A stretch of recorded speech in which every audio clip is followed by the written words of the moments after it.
Okay, so good afternoon, ladies and gentlemen.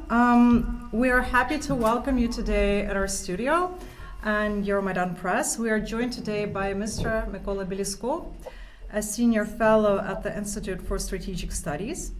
Welcome to our studio, Mr. Mykola. So, all our eyes are on Ukraine's counteroffensive, and we have heard a lot of criticism that it's going too slow. Meanwhile, Ukraine is saying that it didn't even start at that, and there are signals from the United States that it's not over yet. And the Wall Street Journal recently published a piece saying that Western officials are already preparing for the long haul to support Ukraine's efforts in 2024. So, could you tell us, please, what is your appraisal of the situation? How is the counteroffensive going, and what can we expect?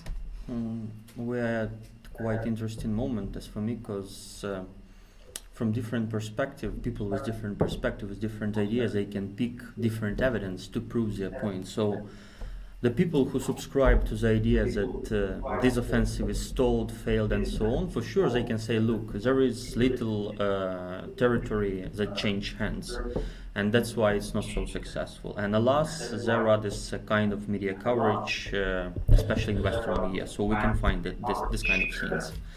But if we talk about really Ukrainian approach, new Ukrainian approach adopted like from the middle of June of this year, when we indeed saw that using mechanized companies we won't be able quickly to penetrate Russian defenses, and we started slow attrition process to undermine system of defense created by Russians that rely on tube and rocket artillery, electronic warfare, air defense, and so on. So we see a lot of evidence that it's working. I mean, we are on a daily basis destroying dozens of pieces, especially of tube and rocket artillery. And there is like this rough evidence from the field that proves that indeed this campaign of destruction is working.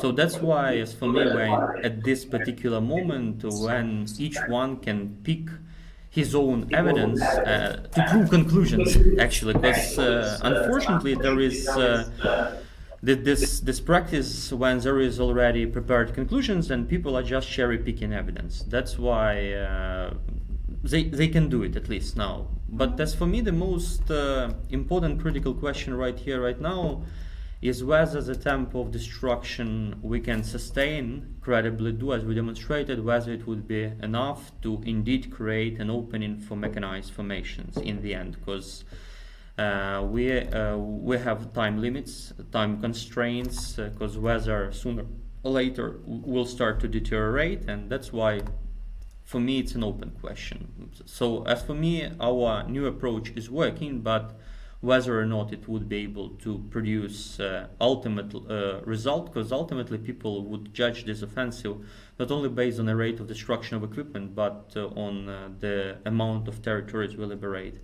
And that's why whether we would be able finally to open way for major maneuver formations and finally recapture major territories, for me it's an open question. But as we see, Russians are very ferocious, very stoic in their defense. They are throwing all reserves they have in the first lines. They are not even allowing a kind of like real elastic defense, like withdrawing. They want to keep every inch of territory. That's why we especially see very little of advances in Zaporizhia region. But it has the opposite side. The opposite side is that they don't have reserves. Really, they don't have operational reserves, and they've thrown everything already. And that's why there are chances, as for me, that in the end this opening would be done and Russians would be exhausted sooner than Ukrainians would be exhausted. Mm-hmm. When you're saying that with this new approach, what is this new approach actually? Because we've seen the Ukrainian counteroffensives in Kharkiv Oblast, we've seen also a counteroffensive in Kherson Oblast, and right now Ukraine's current efforts, they have been compared to what Ukraine did in Kherson Oblast, and that is to just pound lines of communications, to pound control points, and etc., etc. So what's new this time? What is Ukraine doing that's new? Each situation is unique, and in war, everything depends on the context, and context is very different. Sure, the current situation is more similar to situation in our offensive in Kherson region, but despite the fact that there are some similarities, there are some differences, and the major problems. There are two major problems. First, Russians they've had more time to get more prepared. So yes, they also laid minefield, prepared obstacles in Kherson, but it was more chaotic. And since Russian officers of the operational level of war, they are not that stupid, and they calculated where approximately next Ukrainian offensive might be, that's why they get more prepared, and that's why we've seen finally Russians fighting by the textbook. So they prepared classic defense. There are two fortified lines, and before them there is this forward line that doesn't have major fortifications, but it's still heavily mined, still strong points, and they get prepared. That's why there is this kind of difference. And of course there is another difference that unlike Kherson situation, when major grouping of forces was dependent on just a couple of major crossings that were vulnerable to constant Ukrainian barrages of MLRS. This situation is different. For sure, we are trying to destroy all the links between South mainland and temporarily occupied Crimea, but we are not that successful compared with the situation with Kherson. We are doing our best. We've seen continuous strikes. We started from the end of the July, and there is sustaining strikes targeting Chongar, especially both railway and automobile connections. But it's not enough to degrade it to the way that Russian grouping of forces became semi-isolated, as that it was in November in Kherson region in the right bank of Dnipro, and there was no other decision than just to withdraw. That's why situation is unique, because Russians, again, they anticipated. To tell you the truth, when last year with one of my colleagues we discussed what would be next, and we discussed possible avenues for Ukrainian offensive, so we agreed that most promising venue is Melitopol and Berdyansk. So if it was evident for us, it would have been also evident for the Russians, and that's why they get prepared. And that's why we, at the beginning of June of this year, we tried probing attacks at the company level. So there was a couple of mechanized companies we employed. We've seen that without suppressing Russian artillery, it's a suicide to throw mechanized formation, because this deadly combination of mines and tube and rocket artillery, it again proved deadly. And that's why it's not only about mines, as some media say, it's this combination. That's why we decided to start from different sides. So first destroying tube and rocket artillery, and then more safely to demine, and then to move on. Instead of trying to demine without this full suppression of Russian artillery. That's the essence of Ukrainian approach, and that's Ukrainian bet on proper attrition rate, making safe environment for the mining, and then demine, and then move on. But there is only one part of this approach. Another, as I said, this in-depth strikes targeting links between South mainland and Crimea. And another one is simultaneously pinning as much Russian forces as possible to prevent Russian from maneuvering reserves. That's why they currently have this problem with the deficit of reserves. They even, as we see recently, they redeployed some paratroopers from Kherson region to Zaporizhia region, and that's why we try to spin as much forces as possible to prevent maneuver, and again to exhaust Russians sooner than they exhaust us. And what do you think? Is it possible to exhaust the Russians sooner than they exhaust us? Because there are, frankly, a lot more Russians than there are of us, and they still have, if we look at the total number of artillery they have, we still have not destroyed even the majority of their reserves. If we're talking about this specific operation, I would say the chances are quite fair. Of course, I can't say for sure, but again, we even managed to increase the rate of fire, because before this offensive for Ukraine, it was great to have 3,000 shells a day used. Now we use approximately 8,000 shells, and recently I've seen a kind of good analysis by the economists. So they try to measure fires that are related to war, and I would say to you that Ukrainian strikes are quite comparable to Russian strikes. So in this particular situation, I'm not talking about war in general. For sure, longer this war goes, more it would be challenging for Ukraine to sustain it, and more time would play in Russian favor. But if we're talking about this specific situation, I would say that we did our best. Our partners did their best, especially increasing the amount of shells we have, thanks for this decision to provide cluster munitions approved by Biden administration quite recently. You mentioned that currently Ukraine has not been able to cut off the Russian grouping in Crimea. Is that even possible? Is it possible to isolate Crimea?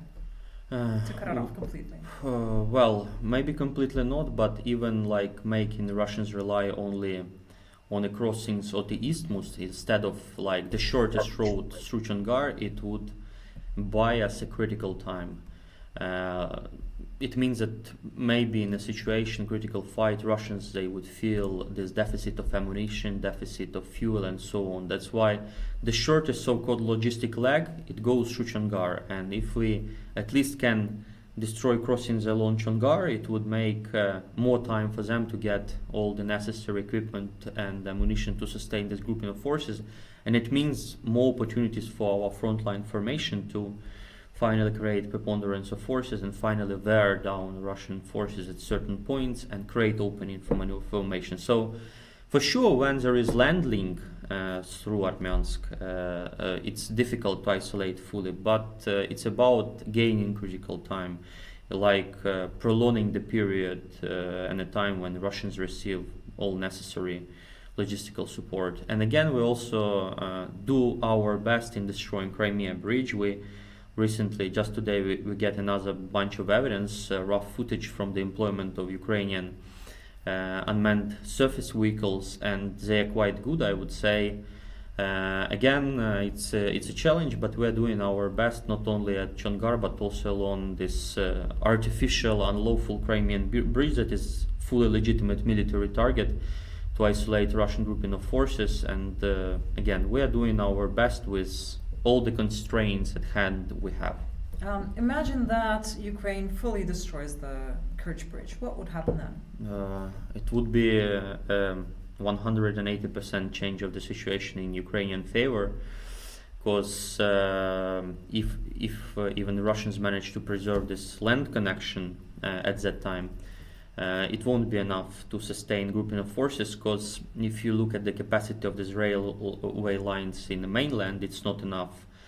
So they are just one lines in some. There is no stable two-line railway connection.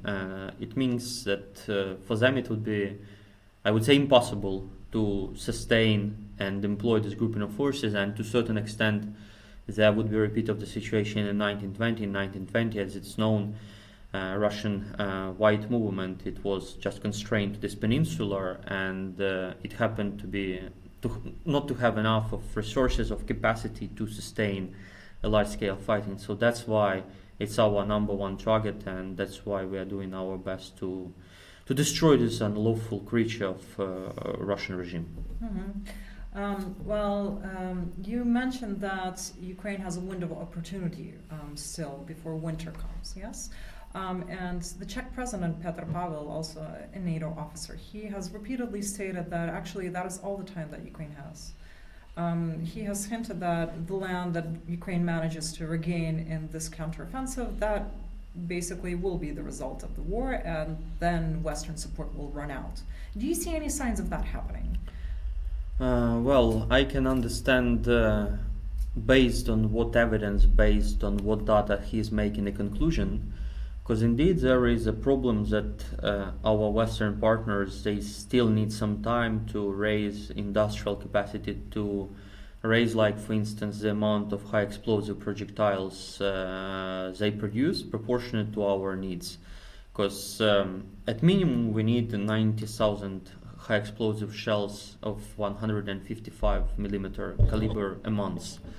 And alas, US now only produce 24,000 shells, so there is a gap.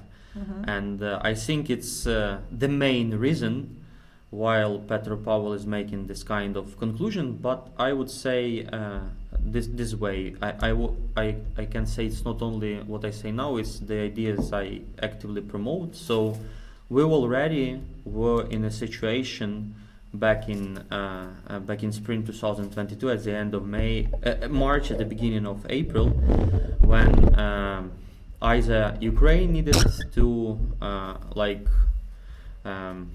decrease the level of its political ambitions, or partners needed to provide more and more assistance. And that's why I would say that even if we are not able to sustain offensive operation, it doesn't mean that we need to conclude some kind of political agreements.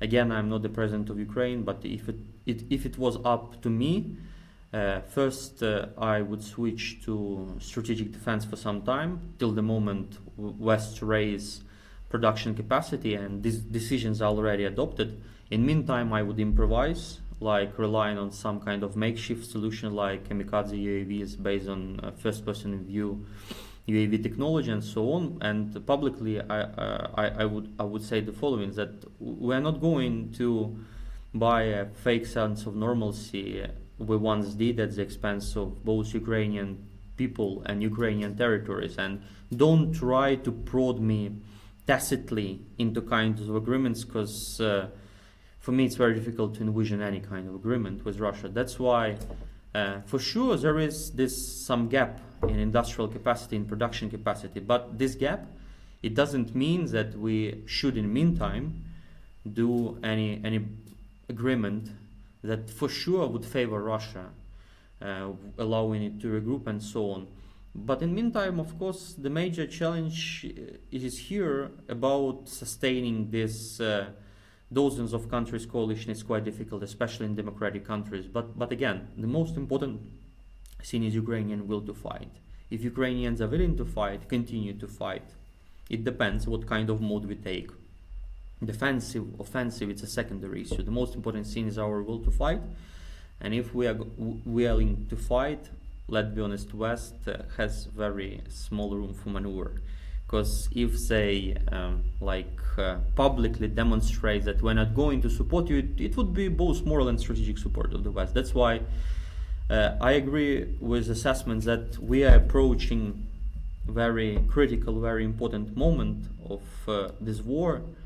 But the gap in the production capacity doesn't mean that we need to conclude this is a kind of agreement, because we will already learn the lessons. And I would say, I just tweeted it today, so the only thing that any kind of truce would do, it would create this political discontent in Ukraine, because it would just add another layer of dispute. The same disputes we have with the Minsk agreement, if you remember, whether it would be right or wrong to conclude them. And this point of contention was very greatly exploited by Russia to sow differences, to engulf these differences. That's why if Western partners want to give Russia a rest, to regroup, and also to give a major point of contention to destroy Ukraine internally, for sure they can force Ukraine tacitly behind the closed doors to some kind of agreements. But as for me, it's not a working solution. And again, the most important thing is Ukrainian will to fight. Well, do you hear any increase in these voices that are pushing Ukraine towards some sort of negotiations and peace agreements? We can even interpret this Petropavl statement as a kind of it's an inevitability to a certain extent, but I won't do it. Again, I would say it only about actually stating quite obvious things, as there is this gap in this capability. From time to time, there are a bunch of people in Western media, Western academia that subscribe to this view that war is unwinnable. Sooner or later, you have to make a conclusion. And I can say that this group become bigger, but for sure they would gain some more fuel evidence, some new arguments to use if Ukraine is not so successful. That's why stakes are indeed high in this offensive. And but again, as for me, again, it's Ukrainian sovereign decision either to continue pressing or making a decision to stop and preserve their forces, preserve ammunition, and so on. And let's be honest, it was already admitted by other experts that it was the slowness of West in terms of providing new packages of equipment that decrease the chances for success. So it's not only about Ukraine deficit in combined armed warfare that is universally emphasized mostly. It's also about the speed of decisions adopted and the implementation. That's why, again,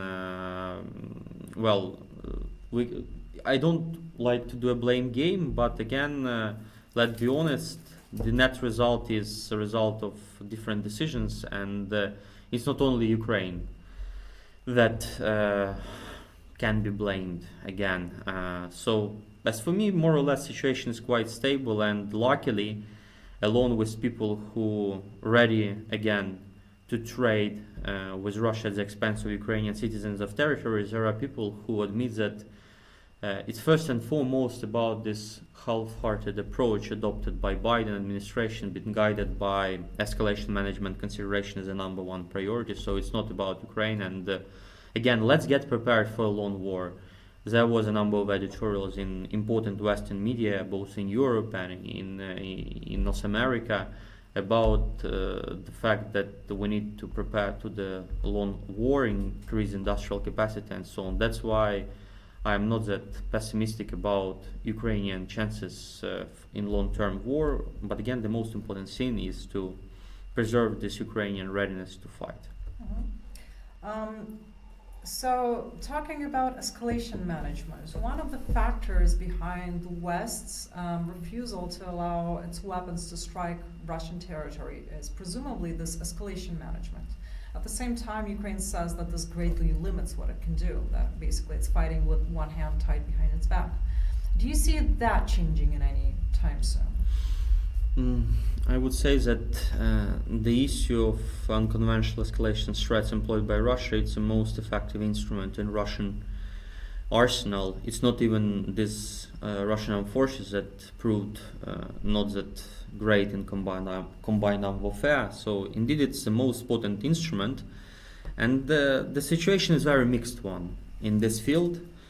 The most unfortunate thing is for me is that from the very beginning, Biden and his team, his subordinates, they publicly demonstrated status that our number one priority is not to guarantee some universal rules, but to ensure that there is no direct clash between US and Russia, NATO and Russia, and no technically Russia and US being in war as the two biggest superpowers. As for me, it was one of the major mistakes from the very beginning, like telegraphing openly that the most important consideration is not to preserve Ukrainian statehood and not to ensure Russian defeat, but to prevent this clash. On the other hand, let's be honest, on the 24th of February 2022, Biden administration doesn't have a kind of blueprint to rely on what shall be done in case of a open, all-out aggression of nuclear superpower. How to approach these issues, what to do, because the whole experience of the Cold War that was done in the shadow of nuclear war, escalation, threats, and so on, it doesn't provide this kind of blueprint. So, because most conflicts, they were proxy wars. So behind the countries engaged in actual hostilities, there were two superpowers. There was no case when one of the superpowers conducted all-out aggression that met active resistance, because there was this aggression in Afghanistan, in Czechoslovakia, in Hungary by the USSR, but again it was quickly either suppressed. So there was not this situation we had, that Ukraine managed to withstand a major assault and to fight quite successfully. So that was the problem for them. So they started to devise approach as situation was ongoing. they didn't have a solution, and it's also quite an understandable situation. And to a certain extent, they, I would say, gained this point of emancipation out of nuclear fears, because again, that is a problem, because US as a big power, it came in the international arena in this nuclear age, unlike like UK. And that's why they are that fearful, they are that careful, and in this war they gained very valuable experience what to do in case of aggression, because we know there is also Red China, there is Taiwan Strait and so on, and it's a great progress. And again, a Russian bet at the beginning of this war was that threat of unconventional escalation management doctrine would prevent any meaningful Western aid. It didn't prove that way, and that's why they became so furious, especially in June of this year. There was a number of articles but by so-called Russian experts, because they are not experts, they are on the government payroll, they just spreading Russian propaganda. But the major point was the following one. Somehow West managed to find a way to aid Ukraine, to ensure this Russian so-called strategic failure, and at the same time pass whole responsibility for unconventional escalation on Russia. That's why, again, it is on the positive side. But on the negative side, again, some weaponries we still don't have, like ATACMS. Some weaponries came either too little, some too late, and so on, because major window of opportunities that was in September 2022, when Russia was at the point of extreme weakness, biggest weakness, it was not exploited fully to ensure biggest military defeat. That's why the situation is very mixed in the field of escalation management.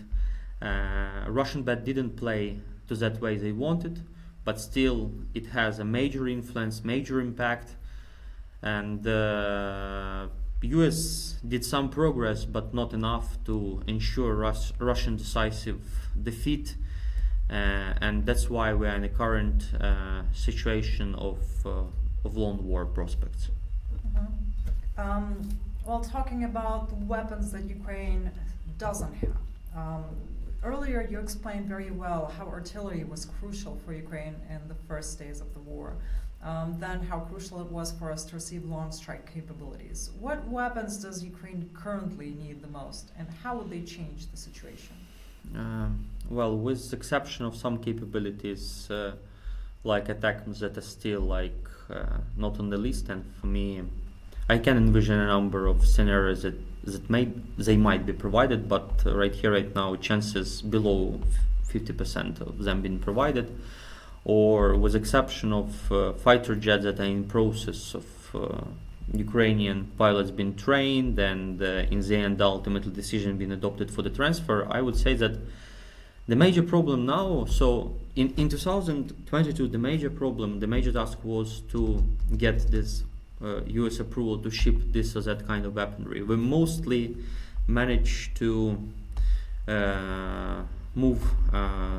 pass through all these obstacles and get proper decisions. So the major problem now is not this or that kind of weaponry or ammunition, but a sustained flow of them. And that is a problem, again, especially with ammunition. And it's not only about high explosive shells, it's also about munitions to the HIMARS, because their production needs to increase 2 times at least to meet all Ukrainian needs. The same is true with regards to Stinger mount pods, because in year and a half we used the amount that was produced in 10 years by the US. Again, there is issue of air defense. It's not only about fighter jets that are very important to cover the gaps between surface-to-air missiles. It's also about, again, these surface-to-air missiles. It's about munitions to them. There was new piece of news recently that Lockheed Martin that is producing munitions to Patriot surface-to-air missiles, increasing production. So the major problem now, with exception of some weaponry, is about just sustained flow. And again, as I said, there is this gap. And we need somehow to improvise. We need to go through maybe 1 year and a half before production capacity finally meet Ukrainian needs, and we can maybe switch into defense again, treat Russians, because As we see, offense is below zero combat proficiency. They're incurring major losses while they're trying to do offense, and a number of successful defensive operations with simultaneous accumulation of resources, they again can create another opening along with a proper training, because indeed month and a half, 2 months, it's not enough time to gain combat proficiency in modern combined armed warfare. That's how I see the situation with a weaponry. So we are in a quite different conditions compared with 2022, when we need to just get these approvals. We moved past it. So now it's only about sustained flow, which is quite a challenge for a military-industrial complex of the West, which also looked for this peace dividend, so-called. But could you tell us how the psychology of this escalation management actually worked? So basically, the weapons Ukraine needed, they were given with a great delay, because somehow there were fears of escalation, but they were still given, right? And how did those fears dissipate? What actually happened for this decision to be made? How does this work? So basically we see these incremental drip feeding of new, more advanced weapons to Ukraine. At the same time, there is still a fear of escalation, and the doctrine of escalation management is still there. So what is actually happening behind the decisions to incrementally supply these weapons? How does this work? They adopt this as a kind of decision, and then they look at the Russian response. So first it was assumed that if enough light weaponry is provided, then there would be Russian escalation. It didn't happen. Then it was about tube artillery. Again, it didn't happen. Then it took 1 month and a half to discuss internally whether or not to provide HIMARS and proper munition to them. They provided it, and then it didn't happen. Again, then there was the issue with ATACMS. With regards to ATACMS, I would say that in this case, Russians were quite successful in telegraphing this idea. If you provide this kind of things, then there would be this escalation. And alas, our Western partners, US partners, they didn't want to call the bluff. So as I talked with a number of US experts, we all agree that it's a bluff. So no one is going to do it, because it would backfire. Because even China and India said that breaching nuclear taboo would be a point of no return. It's not acceptable. But nobody is going to call it in the end, even if the chance is 1%. Again, as I said, that's a problem. And again, the problem is not only about escalation management. The problem is about a general political framework, because in 2022, if you look at the bits of news of evidence that poured in Western media, the major framework on which US aided us was prevent Ukraine from losing, prevent Russia from winning. It was not about ensuring Ukrainian ultimate triumph. It was just about sustaining so-called Russian strategic defeat by incurring major losses, and that's all. And by the way, it's very important development, as for me, very few people noticed. Our US partners, they now didn't even use the term strategic defeat. They use the term strategic failure, because even strategic defeat is quite ambiguous, and it was used then by Russian propaganda, which said that, well, you can't ensure and guarantee strategic defeat of nuclear superpower without retaliation. So even in terms of rhetoric, in terms of framing, so they switched from strategic defeat to strategic failure. So and it's quite notable. Right? To a certain extent, yes. To a certain extent, yes. Because back in summer 2022, Western media, they talked about strategic failure as a framework adopted by Biden administration internally. But then in Helsinki, at the beginning of this summer, Antony Blinken, he used the term strategic failure, and it's quite different. And that's also the problem. So in 2022, people thought that it would be enough just to foil Russian plans. And only at the beginning of this year, there was a change of mood again, telegraphed at rather low level.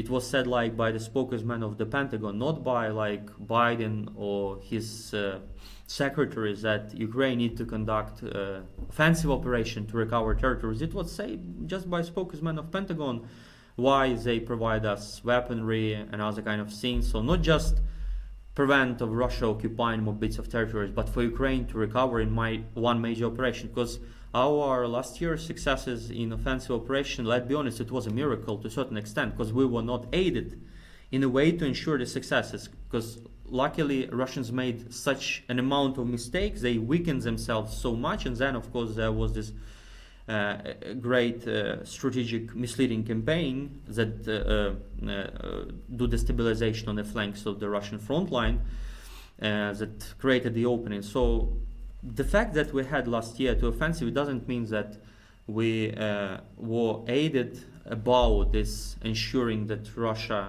suffer strategic defeat and Ukraine prevented from losing. So just at the beginning of this year, another framework adopted was which explicitly stated that Ukraine need to be prepared to recover bits of its territory to be more viable, and that's a problem that changes in their perception.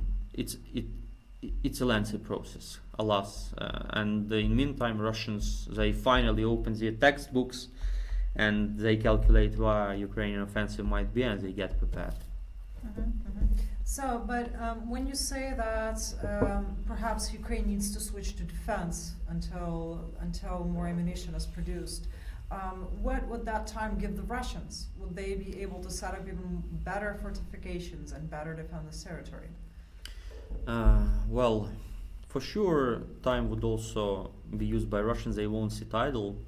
But again, in Russian so-called constitution, because it's not a constitution, in essence, it says that 4 Ukrainian regions are now part of Russia, and they don't control whole of this region. So at least they need to gain control of these territories. It means a number of offensives. But we've seen that currently effective offensive, resultful offensive, is beyond Russian capacity and combat proficiency. And every failed offensive, it creates opening for our offensive. So I would say that yes, Russians would have time, alas, because again, most precious time was lost. But it doesn't mean that by skillful combination of both defense and offense and accumulation of resources, we can't create a ground for offensive operation, something like that. But of course, much more effort need to be dedicated, and some time will pass before we would be in position to launch another meaningful offensive. That's absolutely true. But again, it's the problem that we did miraculous things in 2022, but the point of utmost Russian weakness, it was not exploited to the extent it might have exploited. Again, I can explain you by using some evidence. So back in summer 2022, when we thought about possible Ukrainian local offensive, we first thought about striking Melitopol. Back at that time, we came to our US partners and said we wanted to strike Melitopol. Our major first idea was not to strike Kherson frontally, but to strike Melitopol. And if at that time, without no fortification, without no engineering works done, without no minefields, and with grouping of forces we now have, we might attain superb results by striking Melitopol, because Melitopol is a key to South Ukraine mainland. So that's why a lot of opportunities, they were missed, they were lost, and it's quite difficult to come to that kind of position we had and we lost. And again, imagine the situations that these 2 army corps we have now, we employed in Melitopol and Berdyansk direction, we had at that time. Because at that time, when we came to our US partners and said, please war game this scenario, they said, you don't have enough capacity and capability. And that's the problem. So back at the time, it was obvious that Melitopol is a key, and if you strike Melitopol, you don't need to frontally slowly wear down Russian forces in the direction of Kherson. That's the major problem. Again, believe me, future historians would study quite a lot these all counterfactuals, what might have been, and what kind of trajectory might have been if decisions were adopted quicker, more meaningfully, if the framework of ensuring that Ukraine can recover major losses of territory was adopted not in January 2023, but in the first half of 2022. And that's this kind of things. And again, we came to very interesting situation, because when I say about this kind of reckoning that is coming, I am reminded that, well, look at the US internal politics, and by criticizing Biden, you're increasing chances that Republicans would capitalize on it. And let's be honest, two major contenders, two front runners in the Republican parties, they are not in favor in aiding Ukraine. Unfortunately, the Republican Party is losing its national defense and security credential. That's a big tragedy for me. But again, only Biden has himself to blame that this approach was adopted with escalation management consideration as the number one priority. He is the one who lost opportunity to deal a decisive defeat, like a clear victory. Because again, imagine this Ukrainian offensive in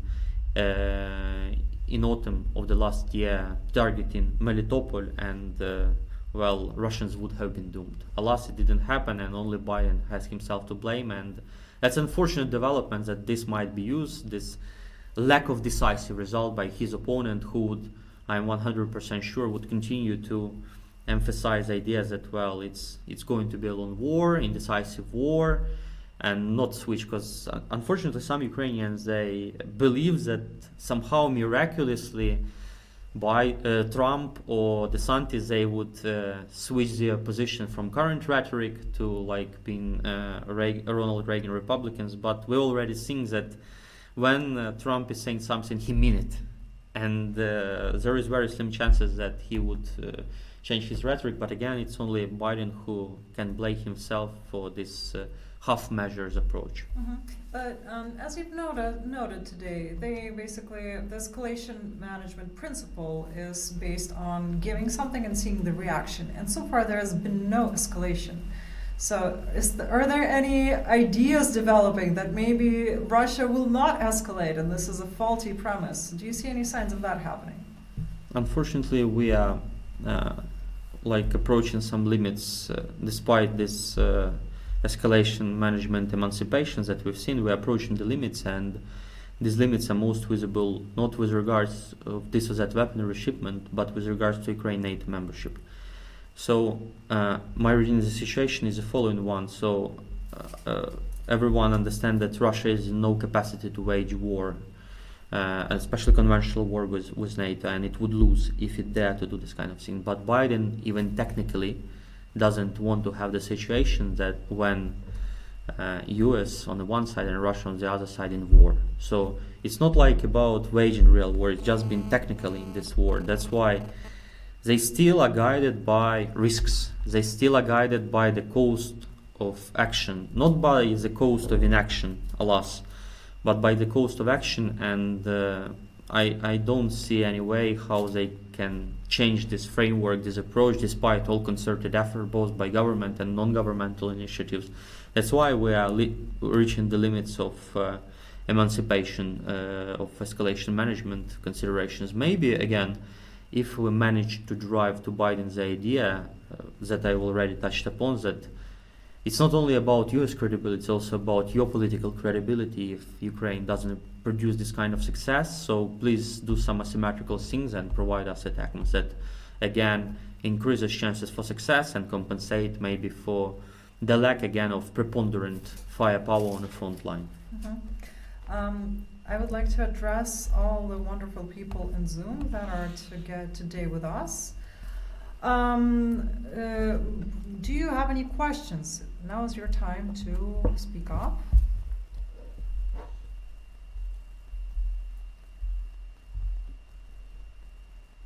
Anybody have questions in Zoom?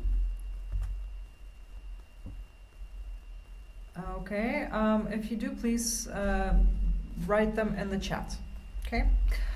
If we lost my train of thought there. Regarding the Ukrainian will to fight, You've mentioned several times today that everything depends on how much Ukrainians are willing to fight on. How do you see that developing? Currently, if we look at the sociological surveys, Ukrainians, in absolute numbers, they are ready to fight. They are not ready for the compromise. But again, there is this problem. So during this whole war, there is a kind of tricky balancing our political leadership is doing. So on the one hand, they try to sustain Ukrainian will to fight, and they use it as a kind of bargaining chip in dialogue with our partners to say, look, there is a will to fight, please provide us weaponry. When this combination produces result on the front line, it again sustain Ukrainians' will to fight, and again provide us evidence to our partners. But it's a challenge to sustain it long term if there is no results on the front line.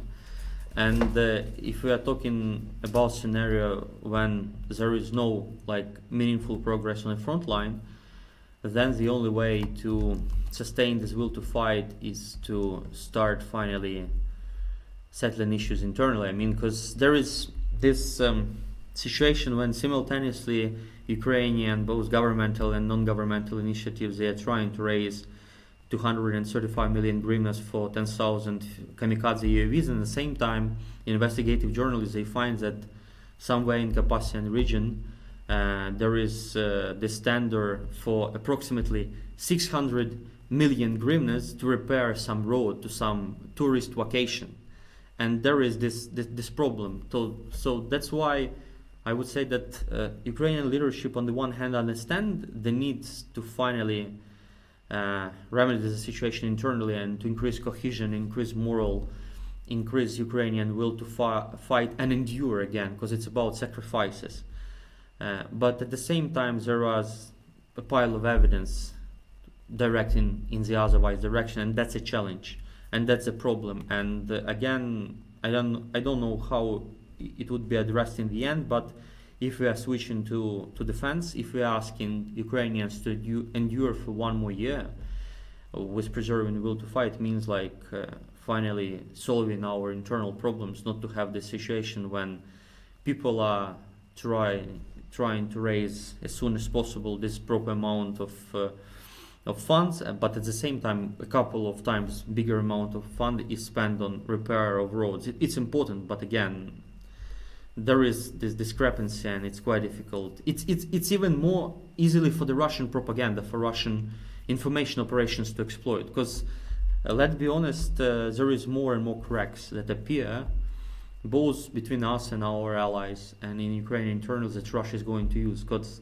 again, as one of my teachers, when he taught us about Russian strategic culture, he said a brilliant thing, that their hard power instrument, I mean army, it's not the most important. The most important is the secret services that do psychological operations, and that's indeed it. That's why it's about closing these points of contentions, and it's about us improving these conditions and ensuring that there is this long-term cohesion and will to fight and will to sacrifice, maybe again decreasing consumption, dedicated more funds here and now to war fighting effort. And that's why it would be again the task for us to solve if we want to fight long term, because as for me there is no other way. I don't believe in any kind of agreement with this regime, and especially under conditions when more and more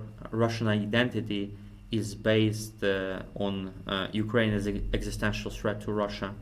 It means that even without Putin in power, they would treat us as a threat and they would do everything to destroy us, especially when they get this I agree with my colleagues, they get this resentment feeling.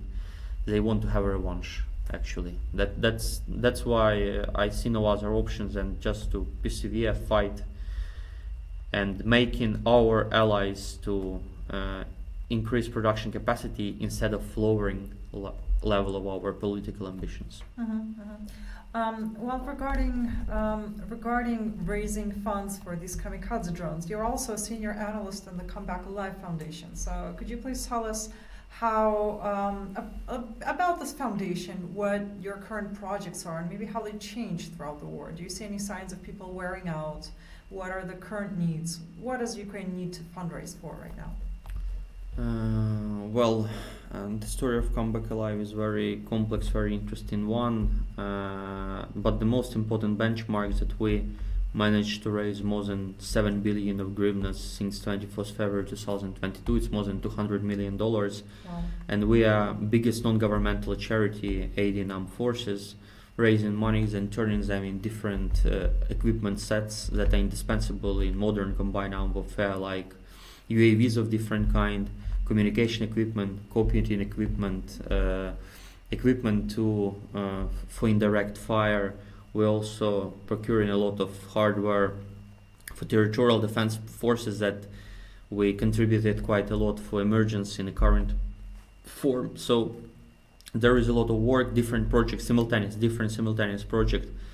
There is the project already mentioned one to raise jointly with United 24, the biggest governmental charity, 235 millions and convert them in 10,000 kamikaze UAVs based on FPV drone technology. Because again, it's a good example how warfighting evolve, how methods evolve, because both sides use this kind of technology to compensate for the lack of classic firepower. And it's a very good improvisation. It's about how technology increased lethality, because even like 10-15 years ago it was very difficult to envision this kind of thing, when you can quite cheaply, in the end, for $1,000 you can destroy a main battle tank or infantry fighting vehicle or armored personal carrier or bits of artillery and other kind of things. There is another project to increase the capacity of air defense to coordinate their activity. We do it jointly with Nova Poshta. There is also a number of projects with Oko, one of the biggest Ukrainian fueling stations. So we did I4I 1.0, and the funds were accumulated. They were used to procure Shark UAVs. Shark UAV is indigenous Ukrainian product. It's operational tactical UAV with a range of like 70-80 kilometers that can provide targeting for HIMARS and do it day and night under difficult weather conditions, and it's electronic warfare resistance. So it's this very kind of system we need. The only problem is again production capacity of Ukrainian Ukrspat systems that is both designed this UAV and produce them. And now we are also raising money in I4I 2.2. It's about strengthening territorial defense, because first we contributed to via emergency in the current form, but it's about ensuring their basic needs of weaponry. And first we raised 330 million of hryvnias to procure mortars for each brigade of 120 millimeter caliber, and now it's about also grenade launchers and mortars of the smaller caliber, like 82 millimeter caliber. So it's about not only like contributing in the emergence of the territorial defense forces, but ensuring that they have proper weaponry to ensure their fighting capacity. We also have a very interesting project about sighting equipment. So one of our colleagues, he devised a sighting equipment that allows to use MK19. It's a US provided grenade launcher in indirect fire capacity, because using the equipment we were provided, we can do like only direct fire. So you see and you fire. But if you do indirect fire, like raising the barrel, it means that you can fire at bigger distance, and that's why increasing your capabilities with very little of investment. So we are raising money to procure and mass this sighting equipment to do indirect fire using MK19. We're also cooperating with Kyivstar, one of the biggest networks of mobile phone connections, about the mining of the territories that were liberated, because we are now the country with the biggest areas being mined, and we need to clear it, to use it. There is also this kind of project, but again, it's our so-called military department and procurement department be engaged. I'm representing analytical section of Come Back Alive, and the idea is quite different. So if you if you want to influence policy making, you need to do analysis, and you need to do research, you need to make some kind of conclusions, and maybe policy also recommendation. That's why we are increasing the staff of analytical section. And the recent project we analyzed the experience of territorial defense forces in big war with Russia. We found strong and weak points, what can be improved, and we in general demonstrated added value of territorial defense forces in the future model of Ukrainian armed forces. Because again, one of the major problems I see is that there is this gap in thinking. So everyone is concentrated on current events. No one is talking about what's next, especially strategically. So how Ukrainian armed forces should be restructured, modeled, and so on. That's why we did this research, and then credibly said why territorial defense forces need to be preserved in the current shape as a separate branch of the armed forces, and not as been returned to the land forces from which they were taken.